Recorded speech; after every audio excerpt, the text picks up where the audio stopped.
ध्यान से समझेंगे इधर। तो बच्चों मैंने आप लोगों को बताया, सभी बच्चे ध्यान से देखेंगे इधर। देखो आप लोगों को जो मैंने नोट्स भेजे हुए हैं, नोट्स एक बार ही देख लीजिए आप फटाफट सभी बच्चे।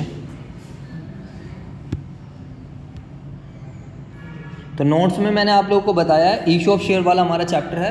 अच्छा सर, कॉर्पोरेट अकाउंटिंग की जब हम बात करते हैं तो we will have total number of lectures 45, और हमें इन 45 लेक्चर्स में अपने सिलेबस को कंप्लीट करना है।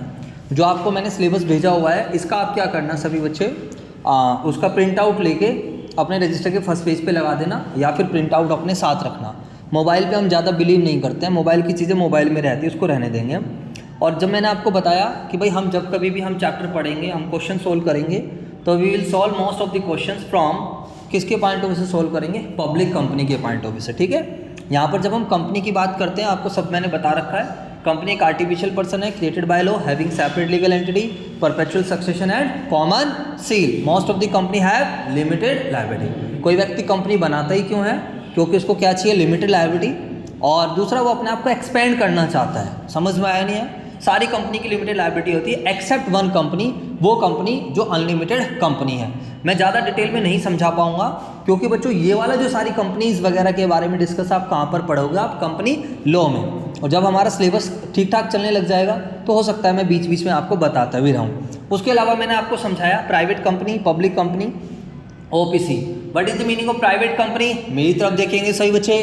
प्राइवेट कंपनी का मतलब वो company which can not raise money from the general public, जो पैसा रेज करती है अपने नॉन से, जो डायरेक्टर्स हैं उनके रिलेटेड पर्सन्स, उन्हीं से पैसा रेज करती है, हर किसी से पैसा रेज नहीं कर सकती। और पब्लिक कंपनी का मतलब क्या होता है, वो कंपनी जो जनरल पब्लिक को क्या कर सकती है, जिसमें कोई भी व्यक्ति क्या कर सकता है, पैसा लगा सकता है। This is major difference. And OPC क्या होता है, what is OPC? One person company. One person companies, companies act 2013 की देन है। ओपीसी भी एक तरीके की कौन सी कंपनी है, प्राइवेट कंपनी है। आज के टाइम एक इंडिविजुअल व्यक्ति भी, आज के टाइम एक इंडिविजुअल व्यक्ति भी क्या कर सकता है बच्चों, बताओ, कंपनी बना सकता है। समझ में आई या नहीं है? हाँ, ओपीसी में भी लिमिटेड लायबिलिटी होती है, ध्यान रखना, अनलिमिटेड लायबिलिटी नहीं होती है। ठीक है, उसके अलावा अगर हम डिस्कशन करते हैं, ये सारी चीज़ें हमारे पास हो जाती हैं। ओपीसी में मिनिमम एक मेंबर रहता है, और प्राइवेट कंपनी में मिनिमम कितने मेंबर रहते हैं, 2 रहते हैं। और पब्लिक कंपनी में मिनिमम मेंबर कितने रहते हैं बच्चों, बताओ, जवाब दो, 7 रहते हैं। समझ में आई या नहीं? और उसके अलावा अगर हम डिस्कशन, ये आपको डिफरेंस आपको घर से लिखना है। क्या लिखना है बच्चों, बताओ, घर से। इस डिफरेंस को आप सारे बच्चे लिख लेना, आपको पता चल जाएगा बहुत अच्छे से। टेबुलर फॉर्म में आपको डिफरेंस मिल जाएगा, या फिर मैं आपको डिफरेंस भेज भी दूंगा। ठीक है मेरे दोस्तों, क्लियर है? ठीक है सर। उसके अलावा ये मैंने बता दिया, डिफरेंस आपको घर से लिखना है। फिर मैंने आपको बताया कि सर ऐसे तो बहुत सारी कंपनी हैं, government company, foreign company, holding company, subsidiary company. अब ये सब अगर हम करने लगेंगे तो हमें बहुत टाइम लग जाएगा। ज़्यादा बेटर रहेगा इसको हम कभी बाद में कर लें। गवर्नमेंट कंपनी वो कंपनी जिसमें 51% या उससे ज़्यादा शेयर गवर्नमेंट या फिर जो गवर्नमेंट एंटिटीज़ के रहते हैं, स्टेट गवर्नमेंट, सेंट्रल गवर्नमेंट, इन सब के रहते हैं, वो गवर्नमेंट कंपनी होती है। समझ में आया नहीं है? उसके अलावा होल्डिंग कंपनी वो होती है, जैसे मैं हूँ और मैंने आपकी कंपनी का 51% या उससे ज़्यादा शेयर होल्ड कर रखे हैं, तो मैं आपकी होल्डिंग कंपनी बन जाऊँगा। और आप मेरी कौन सी कंपनी बन जाओगे, सब्सिडरी कंपनी। वो कंपनी जो दूसरी कंपनी पे कंट्रोल करके चलती है, उसको हम क्या बोलते हैं, होल्डिंग कंपनी। समझ में आया कुछ नहीं है? ये चीज़ आप आगे जाकर देखोगे। और अगर क्या क्या होगा, देखता हूँ, ये पूछ रहा हूँ, कभी कभार देख लेता हूँ यार, थोड़ा सा यार टाइमिंग का इशू रहता है। नहीं ऐसा नहीं है, उसमें ये वाला कॉन्सेप्ट नहीं है। नहीं ऐसा नहीं है, पब्लिक कंपनी तो नहीं है, इक्विटी वगैरह दे देते हैं, वो अपनी कुछ ओनरशिप देते हैं। प्राइवेट कंपनी ज़्यादातर रहती है, ज़रूरी नहीं है उसके अंदर की पब्लिक कंपनी हो। पब्लिक कंपनी तो जनरल पब्लिक से क्या कर रही है, पैसा रेज कर रही है शेयर्स इशू करके। मोस्ट ऑफ दी वहाँ पर आप देखोगे प्राइवेट कंपनी रहेंगी और जो अपनी फंडिंग रेज कर रही है। अब फंडिंग भी कई तरीके की होती है, वो आपको फाइनेंस में पढ़ने को मिलेगा। ज़रूरी नहीं है हम शेयर्स इशू करके क्या करें, जैसे एक बूट स्ट्रैपिंग होती है, हम अपना किसी को अपना आइडिया शेयर कर रहे हैं, हम उसमें अपनी ओनरशिप दे रहे हैं, वो मुझे क्या कर रहा है, पैसा दे रहा है। ऐसे काफ़ी तरीके की फंडिंग रहती है, वो आपका फाइनेंस में चले जाएंगे फिर हम लोग। ठीक है बेटा? ये नंबर ट्रांसफ़र ये सब आप देख लेना, इसमें तो ज़्यादा फिर दिक्कत वाली बात हो जाएगी। उसके अलावा जब हम सिंपल सी बात करते हैं, हमें अकाउंटिंग ट्रीटमेंट पे ज़्यादा फोकस करना है, क्योंकि हमारा कॉर्पोरेट अकाउंटिंग सब्जेक्ट है। हमें बेसिकली जो कंपनी ट्रांजैक्शंस करती है उसकी अकाउंटिंग करनी है। तो सबसे पहला स्टेप मैंने आप लोग को समझाया, सभी बच्चे बोर्ड पे देखेंगे। तो पहले स्टेप में मैंने आपको क्या समझाया बच्चों, बताओ। कंपनी है, तो ये जो एसजे एजुकेशन लिमिटेड है, कंपनी क्या करेगी बच्चों, कंपनी जनरल पब्लिक को इन्वाइट करेगी कि भाई आप मुझे पैसा दीजिए। Now I want to raise rupees 5 crore rupees. तो मैंने बोला बच्चों मैं कितने रुपए रेज करना चाहता हूँ, 5 करोड़ रुपए। जवाब दो यार। तो जो कंपनी 5 करोड़ रुपए रेज करना चाहती है वो क्या है बच्चों, बताओ। वो क्या है, हमारी शेयर कैपिटल। शेयर कैपिटल का मतलब क्या होता है, it is the amount raise by company from the general public. में आप ये मत समझना कि जो इंसान है खाली वही, कोई भी इन्वेस्टर आ सकता है, कोई बैंक आ सकता है, कोई फाइनेंशियल इंस्टीट्यूशन आ सकता है, कोई भी। तो कंपनी ने स्टेप नंबर 1 में इनको इन्विटेशन दी। इसमें से जो इंटरेस्टेड लोग हैं उन्होंने क्या करा, अप्लाई करा। इसमें से जो इंटरेस्टेड लोग हैं उन्होंने क्या करा बच्चों, बताओ। स्टेप नंबर 2 में क्या करा, अप्लाई करा। अब अप्लाई करने का मतलब ऐसा नहीं होता फ़ोन पे अप्लाई कर देते, नहीं नहीं, ऐसा कुछ फंडा नहीं है। वो अप्लाई कैसे करते हैं बच्चों, बताओ। एडवांस पैसा भेज के। और स्टेप नंबर 3 में कंपनी क्या करती है बच्चों, बताओ। ये आप सब बच्चों को दिख रहा है। स्टेप नंबर 3 में कंपनी क्या करती है, या तो शेयर इशू कर देती है या फिर उनका पैसा रिफंड एंड रिजेक्ट कर कीजिए। अभी हमारा शेयर, अभी हमारा, सुन तो ले पहले मेरी बात। स्टेप नंबर 3 में अब लोगों ने जब अप्लाई करा है, लोगों ने क्या करा है, अप्लाई करा है। तो स्टेप नंबर 3 में कंपनी के पास 2 ऑप्शन है। या तो कंपनी उनको शेयर क्या कर देगी, इशू कर देगी। अगर शेयर इशू नहीं करेगी तो कंपनी उनका पैसा क्या कर देगी, वापस कर देगी। बात समझ आई या नहीं, ये मैं अभी आपको 1 बाय 1 समझाऊंगा। समझ में आया बेटा या नहीं है। देखो मेन चीज़ क्या है, इस वाले जो चैप्टर में आपको जब कभी भी आप अकाउंट्स पढ़ोगे तो आपको हर जगह मेरे बच्चों क्या देखने को मिलेगा, आपको जर्नल पे जर्नल बनानी पड़ेगी। क्या बनानी पड़ेगी, जर्नल पे जर्नल। तो अब जर्नल कैसे बनेगी, उसके लिए मैंने आप लोगों को एक बारी जल्दी से गो थ्रू करा दिया, सो दैट आप लोगों को बार बार प्रॉब्लम ना हो। तो कंपनी का मतलब क्लियर हो चुका है, शेयर कैपिटल क्लियर हो चुकी है। बट शेयर कैपिटल जो कंपनी अमाउंट रेज करना चाह रही है from the general public bye issue of share. अब शेयर कैपिटल कई तरीके की होती है, मैंने अभी समझाया नहीं है। शेयर कैपिटल इज, अगर आप अपने नोट्स में देखो तो शेयर कैपिटल कौन कौन सी होती है, ऑथराइज शेयर कैपिटल होती है, एक इशूड शेयर कैपिटल होती है, और एक subscribed share capital. Subscribed share capital फिर अंदर से बढ़ जाती है 2, कौन कौन सी, subscribed and fully paid up, subscribed but not fully paid up. ये मैं आपको समझाऊंगा, अभी थोड़े बड़े हो जाओ तब हम समझेंगे। शेयर का मतलब, जो मैं 5 करोड़ रुपए रेज करना चाहता हूँ, मुझे 5 करोड़ रुपए कोई भी नहीं देने वाला है, तो 5 करोड़ को छोटे छोटे पार्ट्स में जो हमने डिवाइड करा, जो स्मॉलेस्ट पार्ट है, जो कंपनी की जो शेयर कैपिटल है वो स्मॉल पार्ट्स में डिवाइड होती है, और वो जो स्मॉलेस्ट पार्ट होता है शेयर कैपिटल का, that is known as share. Share का मतलब होता है अंश, अंश का मतलब होता है टुकड़ा। समझ में आ गई बात या नहीं आ गई। तो आपसे कोई पूछेगा शेयर क्या होता है तो तसल्ली से बता देना भैया ये कॉन्सेप्ट है कि शेयर कैपिटल का एक सबसे स्मॉलेस्ट पार्ट जो रहता है उसको हम क्या बोलते हैं, शेयर। और हर एक शेयर की कुछ ना कुछ फेस वैल्यू होती है। एक फेस वैल्यू रहता है और एक रहता है इशू प्राइस। जवाब दो बेटा। इशू प्राइस एक अलग चीज़ है। What is issue price? Market में शेयर कितने में इशू हो रहा है, मार्केट में शेयर कितने में इशू हो रहा है। फेस वैल्यू का मतलब मैं आपको मालिक कितने से बनाऊंगा। समझ आया नहीं है? बुक वैल्यू भी वही है, बैलेंस शीट में या जो हमारी बुक्स में जिस वैल्यू पर हमारा शेयर अवेलेबल है उसी को हम क्या बोलेंगे, बुक वैल्यू। बेसिकली जो शेयर हमारा फेस वैल्यू पर ही क्या आता है, बुक वैल्यू में आता है। मतलब एक तरीके से आप देखोगे तो हम बुक्स में जब शेयर कैपिटल क्रिएट करते हैं तो फेस वैल्यू से ही क्रिएट करते हैं। अब फेस वैल्यू में कोल्ड अप वाला कॉन्सेप्ट रहता है, उससे क्रिएट होते हैं। जैसे 10 रुपये का शेयर है और मैंने मंगाए हैं 8 रुपये, तो वहाँ पर मेरी बुक वैल्यू 8 हो जाएगी। क्यों? क्योंकि मैंने मंगाए खाली कितने, 8। वो मैं भी आपको समझाऊंगा जब थोड़े बड़े हो जाओगे। समझ में आई बात या नहीं? जल्दी से बताओ। अब देखो बार बार आपको प्रॉब्लम ना हो इसके लिए मैंने पहले ही बता दिया कि अकाउंटिंग जब कभी भी हम करेंगे, इधर देख लीजिए, accounting is a language of business. जब कभी भी आप अकाउंटिंग करोगे तो कुछ डेबिट होगा और कुछ क्रेडिट होगा। अब डेबिट क्रेडिट मैं अपनी मर्जी से नहीं कर सकता। There are certain rules which we have to follow. आपको उन रूल्स को हर एक चैप्टर में ध्यान रखना है और पूरी लाइफ टाइम ध्यान रखना है जब तक आपको कॉमर्स पढ़नी है। और इस रूल्स को समझने के लिए 2 अप्रोचेज है हमारे पास, और वो 2 अप्रोचेज कौन कौन सी है? एक ट्रेडिशनल अप्रोच है और एक मॉडर्न अप्रोच। तो मैंने ट्रेडिशनल अप्रोच के भी रूल लिखवाए और मॉडर्न अप्रोच के भी रूल लिखवाए।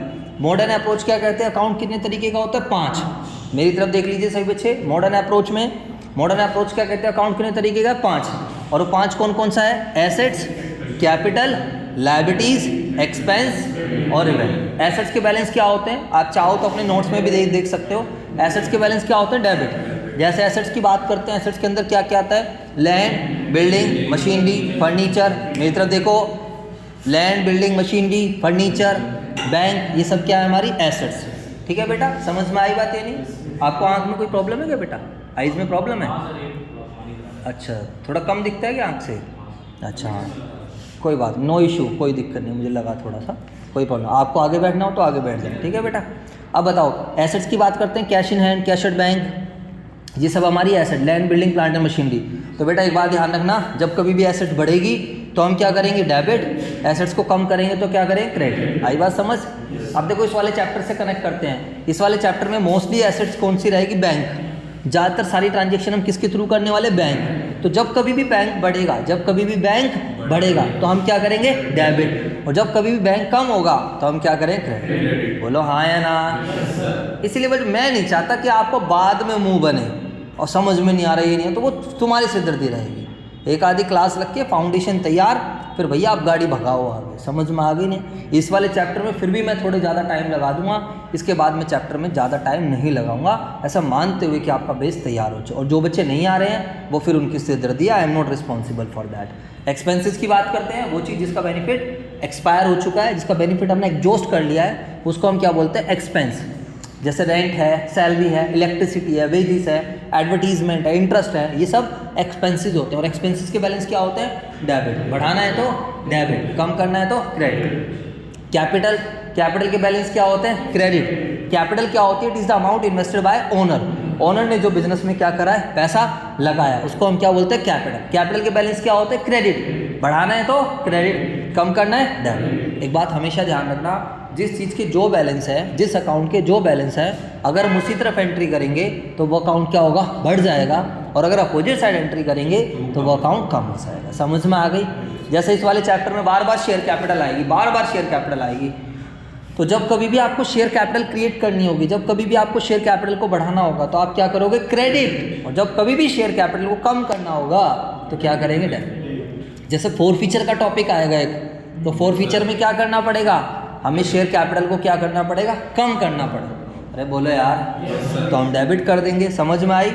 उसी तरीके से लायबिलिटीज, लायबिलिटीज के कौन से बैलेंस होते हैं, क्रेडिट। बढ़ाना है तो क्रेडिट, कम करना है तो डेबिट। रेवेन्यू के कौन से बैलेंस होते हैं, क्रेडिट। बढ़ाना है तो क्रेडिट, कम करना है तो डेबिट। अभी इन्हीं रूल्स को अगर हम थोड़ा प्रोफेशनल तरीके से लिखें तो क्या लिखेंगे, इंक्रीज एसेट्स का रूल क्या बनेगा, increase in assets are debit, decrease in assets are credit. Expenses का क्या रूल बनेगा, increase in expenses are debit, decrease in expenses are credit. और कैपिटल का क्या रूल बनेगा, increase in capital are credit, decrease in capital are debit. Liabilities का क्या rule बनेगा, increase in liabilities are credit, decrease in liabilities are debit.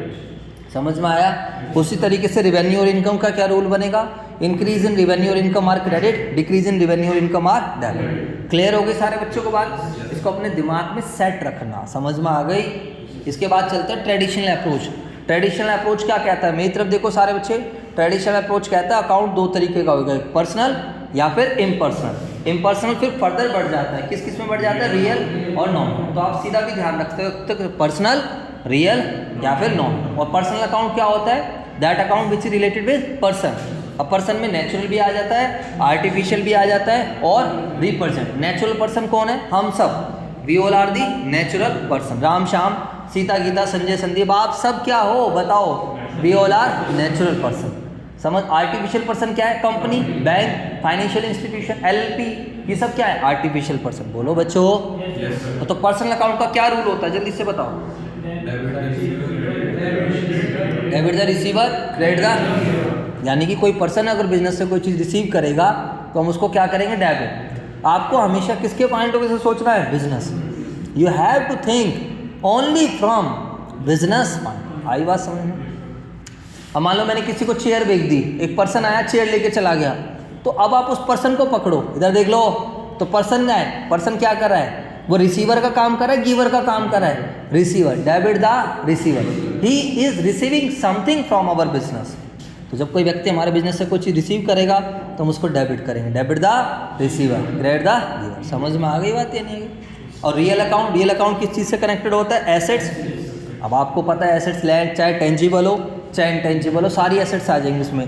Land, building, machinery, furniture सब आ जाए, cash in hand, है ना, और software, mining rights, copy right सब आ जाएगा इसके अंदर। और बताइए रियल अकाउंट का रूल क्या होता है? डेबिट बाट कम्स इन, क्रेडिट बाट। जवाब दो यार, क्या रूल है बताओ फटाफट, सारे बच्चे बताओ। रियल अकाउंट का रूल एसेट्स पे लगेगा, और एसेट्स का रूल क्या है? डेबिट बाट कम्स इन, क्रेडिट बाट गोज। जो एसेट्स आई उसको हम कर देंगे डेबिट, और जो एसेट्स गई उसको हम क्या कर देंगे? क्रेडिट। समझ में आई बात? इसके बाद जैसे मैंने मशीनरी बेच दी, तो मशीनरी बेच दी तो मशीनरी चली गई, मशीनरी चली गई तो क्रेडिट करेंगे। क्यों करेंगे? इस रूल ने कहा क्रेडिट बाट गोज आउट। जो चीज़ एसेट बिजनेस से गई क्रेडिट कर देंगे।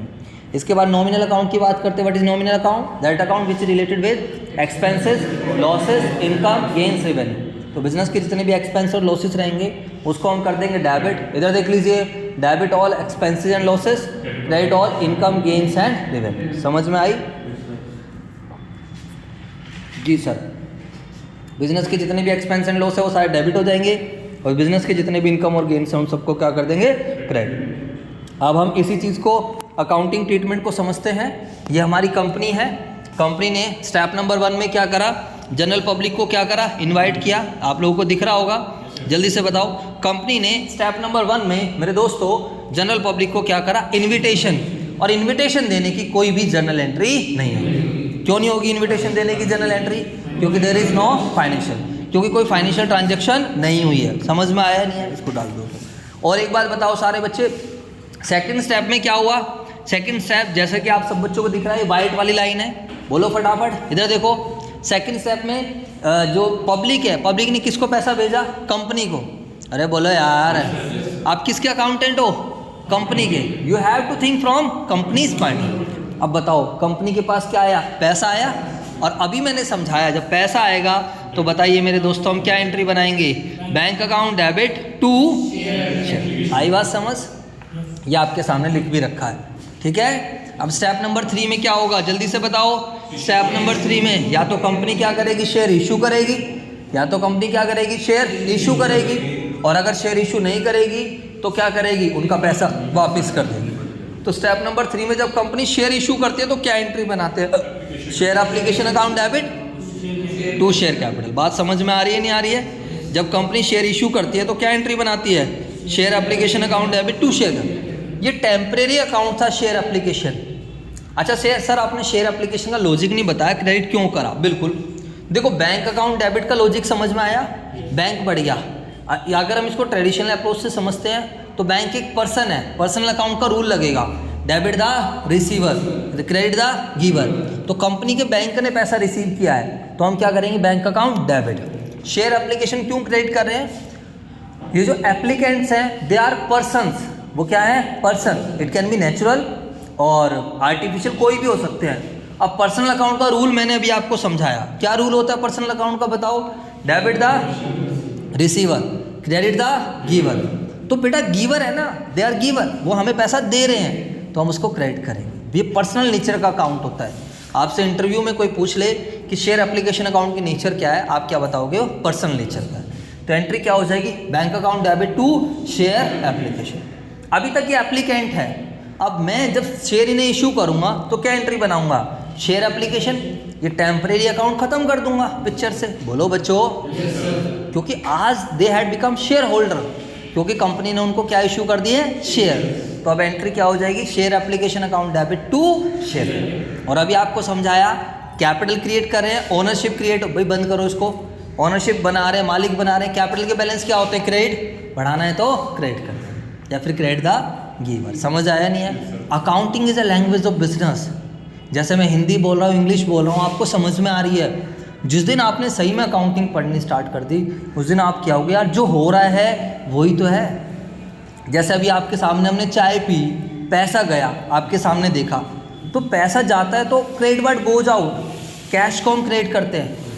उसी लैंग्वेज को जो हम हिंदी में बोल रहे हैं, इंग्लिश में बोल रहे हैं, उसी को बस डेबिट और क्रेडिट के थ्रू दिखाया जाता है अकाउंट्स में। और खर्चा बुक करेंगे, बोलो हाँ है ना? खर्चा क्या है? चाय पी है तो संडे एक्सपेंस डाल दिया, मिसलेनियस एक्सपेंस डाल दिया। ठीक है बेटा? तो जब हम शेयर इशू करेंगे तो what will be the journal entry, share application account debit to share capital अगर हम ओनर बना रहे हैं, एंड इन केस अगर हम शेयर इशू नहीं कर रहे हैं, इन केस अगर हम शेयर इशू नहीं कर रहे हैं तो फिर मेरे दोस्तों हम पैसा क्या करेंगे, वापस कर देंगे, क्योंकि हमने किसी का पैसा लिया है, हमारे पास तो हक है ही नहीं। ये तो हमें सेबी की गाइडलाइंस, कंपनीज एक्ट अलाउड कर रहा है, तभी तो हम पैसा ले रहे हैं, और हम उन्हें शेयर नहीं देंगे तो हमें तो उनका पैसा क्या करना पड़ेगा, वापस करना पड़ेगा। अब कितने दिनों में वापस करना पड़ता है, क्या प्रोसीजर है, क्यों वापस करना, ये कंपनी लॉ में पढ़ोगे। कहाँ पढ़ोगे आप, कंपनी में। एक प्रेस्क्राइब्ड पीरियड रहता है, एप्लीकेशन मिली है उसने दिन के अंदर या तो शेयर इशू करो, नहीं इशू करना तो पैसे वापस करो, मुझे ध्यान नहीं है। ठीक है बच्चों, समझ में आ गई बात या नहीं आ गई, अरे बोलो। ये सारा कॉन्सेप्ट चलेगा। अच्छा, शेयर दो तरीके के हैं, एक इक्विटी शेयर, एक preference share. Equity share company के रियल ओनर रहते हैं, और इक्विटी शेयर्स की डेफिनेशन कंपनीज एक्ट में ये लिखी हुई है, equity share are those share which are not preferential share, which are not preferential. मतलब राम की डेफिनेशन पूछें तो राम क्या है, राम इज़ नॉट श्याम, इतनी आसान सी डेफिनेशन है। तो इसका मतलब अगर आपको राम को समझना है तो आपको किसको समझना पड़ेगा, श्याम को। तो उसी तरीके से अगर आपको इक्विटी शेयर को समझना है तो इक्विटी शेयर की डेफिनेशन क्या दी गई है, equity share are those share which are not preferential. ये आप कंपनी लॉ में पढ़ोगे, घर से लिख के लाना डिफरेंस, फिर भी मैं आपको बताता हूँ। इक्विटी शेयर कंपनी के रियल ओनर रहते हैं, उनके पास वोटिंग राइट रहता है, उन्हें पार्टिसिपेशन मिलता है, उन्हें जो डिविडेंड का राइट उनका फ्लक्चुएट होता रहता है, उन्हें कंपनी ज़्यादा प्रॉफिट्स कमाएगी, ज़्यादा मिलेगा। बट हमें प्रेफरेंस शेयर को समझना है। What is preference share, preference share कौन होते हैं, या प्रेफरेंस शेयर बेसिकली वो शेयर जिनके होल्डर्स के पास दो मेन राइट रहते हैं, जिनके होल्डर के पास दो मेन राइट, और वो दो मेन राइट कौन कौन से हैं, right of getting dividend, dividend they will be paid first before it is paid to equity share holder. जैसे हम प्रसाद बांटते हैं तो प्रसाद पहले हम किसको देते हैं, लड़कियों को देते हैं, बाद में किसका नंबर आता है, लड़कों का। तो वही हो गया, जब कंपनी डिविडेंड दे रही है, लास्ट क्लास में समझाया था डिविडेंड क्या होता है, it is the part of profit, profit का वो हिस्सा जो कंपनी डिस्ट्रीब्यूट करती है, किसको डिस्ट्रीब्यूट करती है, शेयर होल्डर। अरे बात समझ आई या नहीं है, तो कंपनी ने प्रॉफिट का एक हिस्सा, सारा प्रॉफिट नहीं बांट देती है। तो पहला राइट प्रेफरेंस शेयर होल्डर के पास रहता है कि they will get dividend first before it is paid to equity share holder, और दूसरा राइट ये रहता है कि कल को जब कंपनी लिक्विडेट होती है, कल को जब कंपनी बंद होती है, तो मेरे दोस्तों ध्यान रखना, पहले पैसा किसको वापस मिलता है, फिर बाद में पैसा किसको मिलता है, इक्विटी शेयर। वैसे तो और भी बहुत सारे डिफरेंसेस हैं कि इक्विटी शेयर होल्डर्स के पास वोटिंग राइट है, प्रेफरेंस शेयर होल्डर्स के पास कोई वोटिंग राइट नहीं है।